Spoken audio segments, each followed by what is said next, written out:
Well, I'm with our Turf's top influencer of 2023, Henri Lansbury. Henri, lovely to meet you. Ex-Gooner, I do forgive you.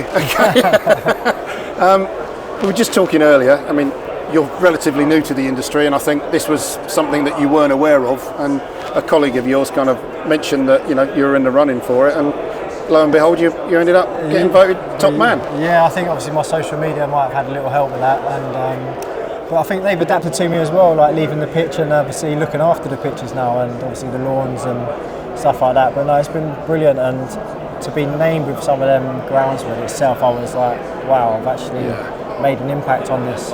And the people don't realise how hard the groundsmen actually work to keep pitches, courses, any grass area in a suitable condition. Well, it's interesting you say that. I mean, you've obviously been first hand and seen what the guys do at Arsenal and some bigger clubs. But one of the things that is a problem for this industry as a whole is attracting people into it.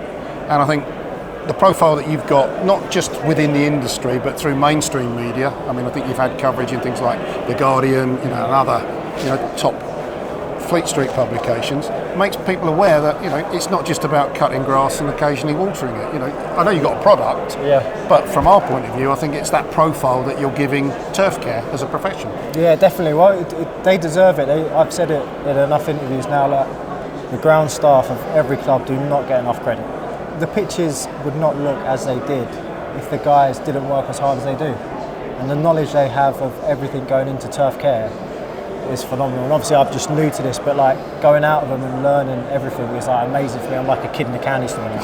I'm like, look at this mower, look at this, look at this, what you're cutting with, what height you're at. And it's brilliant for me. I love it. So just to ask you, as a footballer, your experience in terms of the different quality of surfaces that you played on, how much of an impact did that have on your game?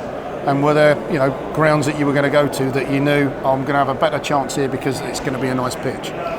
No, so I was quite lucky. I played at a lot of nice pitches, and you can obviously feel the difference in like how hard they are, how soft they are.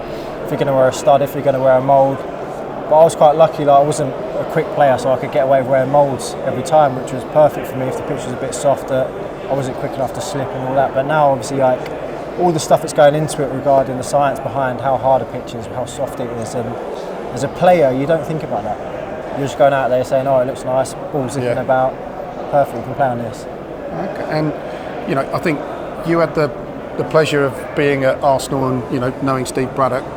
Were you aware of what a legend he was in the industry? And he's a previous winner of this award, twice actually. Well, I wasn't aware how much of a legend he was, but obviously you could tell by the pictures that he looked after. He was magnificent, and even speaking to some of the old boys that worked with him now, it's like he's still a legend in their eyes. You know what I mean? Always will be.